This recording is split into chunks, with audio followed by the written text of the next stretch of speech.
Fully Bengali dress. এই hello বন্ধুরা, শুভ অষ্টমী। সবাইকে দুর্গা পুজোর প্রীতির শুভেচ্ছা ও ভালোবাসা অ্যান্ড সবাইকে অভিনন্দন। তো আমরা পুজো খুব ভালোভাবে কাটাচ্ছি, খুব এনজয় করছি। আপনারাও এনজয় করুন, তোমরাও এনজয় করো, সবাই মিলে একসাথে ভালো করে ধামাকাভাবে পুজো কাটাবো আজকে।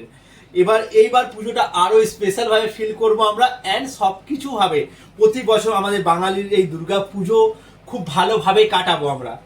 আর সবাই সেফ ভাবে ঘুরবো, প্রচুর ভিড়, প্রচুর রাস্তাঘাটে প্রচুর জ্যাম থাকবে, সব কিছু, কিন্তু খুব সেফলি সবাই আমরা ঘুরবো। তোমরাও খুব সেফ ভাবে ঘুরবে আর নিজের খুব খেয়াল রেখে ঘুরবে। সবাই খুব ভালোভাবে যদি বাইকে কেউ যাচ্ছ, বাইক খুব ভালোভাবে ড্রাইভ করবে। গাড়ি যাচ্ছ, গাড়ি খুব ভালোভাবে ড্রাইভ করবে, খুব সাবধানে ড্রাইভ করবে। বাস তুমিও সেফ থাকো, আমিও সেফ থাকি। দেন আস্তে আস্তে আমি ব্লগে আসছি, আরো এন্টারটেইনিং ব্লগ আস্তে আস্তে হবে। বাস কিছুদিন বন্ধ হয়ে তার জন্য সরি বলতে পারি, আমি কিন্তু ব্লগে আসতে পারিনি, কিন্তু আবার এসে গেছি ব্লগে। এই ব্লগটা আমার একটা খুব ভালো বন্ধুকে ডেডিকেট করার জন্য। বাস মানে এমন একটা বন্ধু যে সব সময় যে পাশে থাকার কথা বলে, সেরকম একটা বন্ধুকে ডেডিকেট করার জন্য এই ব্লগটা বানানো।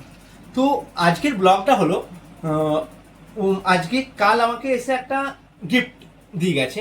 সেই গিফটটা এইটা যে আজকে আমাকে অষ্টমীতে ওই ড্রেসটা পরার আছে। তো এর আগে আমাকে সাইজ চেক করেছিল সেই ড্রেসটার। তো সেই ড্রেসটা যেটা হলো সেটা পাঞ্জাবি অ্যান্ড ধুতি। ধুতি মানে জাস্ট নর্মাল যে প্রপার যে ধুতি হয় সেটা না, মানে এখন ধুতি প্যান্ট টাইপের যেগুলো হয় পুরো কুচি দেওয়া, সেই জিনিসটা এই ড্রেসটা আমি দেখাবো এখনই। তো সেটা তো সব থেকে বড় জিনিস যে প্রথমে তো ও যখন পারচেস করেছিল, যখন কিনেছিল, তখন খুব সিম্পল ওয়েতে কিনেছিল, একদম প্লেন ছিল। কিন্তু ওর উপর যে ও একটা কাজ করেছে এত সুন্দরভাবে, আর এটা ওর অনেক দিনের ইচ্ছা ছিল যে হ্যাঁ রে আমি তোকে এটা গিফট করব। হয়তো আমি ওর নাম বলতে পারছি না, কিন্তু বাকিটা আমি সব কিছু বলছি যে গিফটটা কত সুন্দর আর কিভাবে গিফটটা। এবার আমি গিফটটা নিচ্ছি আর আপনাদের দেখাচ্ছি যে আমার তো খুব পছন্দ হয়েছে, আমি তো দেখেছি, এবার আপনাদেরকে এক এক করে দেখাচ্ছি। চলুন দেখে নিচ্ছি। এইটা হলো পাঞ্জাবিটা, মানে এইটা অ্যাকচুয়ালি ছিল প্লেন, এই পাঞ্জাবিটা ছিল প্লেন। মানে এইটা পুরোটা মানে ও কিন্তু প্রফেশনাল কোনো এইটা না যে ও সবসময় বানাচ্ছে, এটা না, ও স্পেশালি আমার জন্য এটা বানিয়েছে। তার জন্য থ্যাংক ইউ সো মাচ। বাস এটা হলো পাঞ্জাবি,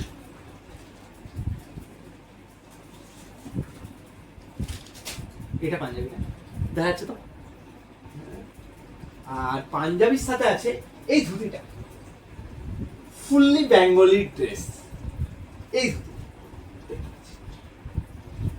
এবার আমি এই ধুতিটা পরবো, পরার পর আবার এই ব্লগে আসবো, ব্লগের এন্ডিংটা এটা পরার পর করবো।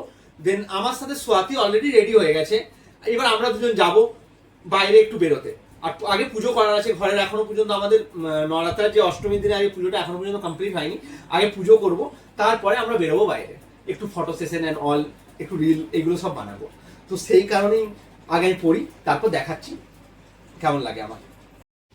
পাঞ্জাবির উপরে রেডি আমি, এবার যাব আমাদের বাড়িতে পুজো করতে। আর আপনারা দেখুন কেমন লাগছে। আমার তো খুব ভালো লেগেছে এই গিফট আমার জন্য এত স্পেশালভাবে করার জন্য। থ্যাংক ইউ সো মাচ বন্ধু। সব সময় তুমি সাথে ছিলে আর সব সময় তুমি সাপোর্ট করেছো, সেই জন্য থ্যাংক ইউ। আর এই গিফটটা আমার খুব পছন্দ। তো আমি তো পুরো রেডি, এবার দেখাই আমি সোয়াতি কত সুন্দর করে রেডি হয়েছে। তো একবার দেখি, চলো। তাহলে খুব সুন্দর লাগছে তো, এবার পুকুকে দেখে নি। পুকুও কত সুন্দরভাবে রেডি হয়েছে, খুব সুন্দরভাবে রেডি হয়েছে পুকুও। তো আমরা তিনজন রেডি। এবার আমরা তিনজন বেরোবো, কোথাও ঘুরু ঘুরু করে আসবো। আর এগেন থ্যাংক ইউ ফর বন্ধু, ওর খুব ইচ্ছে ছিল এটা, আমাকে অনেক দিন থেকে বলে রেখেছিল এটা তোর জন্য আমি বানাবো, আর খুব সুন্দরভাবে বানিয়ে দিয়েছে এইটা। আর এটা আমার খুব পছন্দের একটা জিনিস, এই বছরের সেরা গিফট এটা আমার। Thank you so much. আর এগেন সবাইকে শুভ অষ্টমী, সবাই খুব ভালোভাবে পুজো কাটাও। শুভ অষ্টমী। मांग सिंदूर विराजत टीको मृगमधिको हे मैया टीको मृगमधिको उज्ज्वल से दो नैन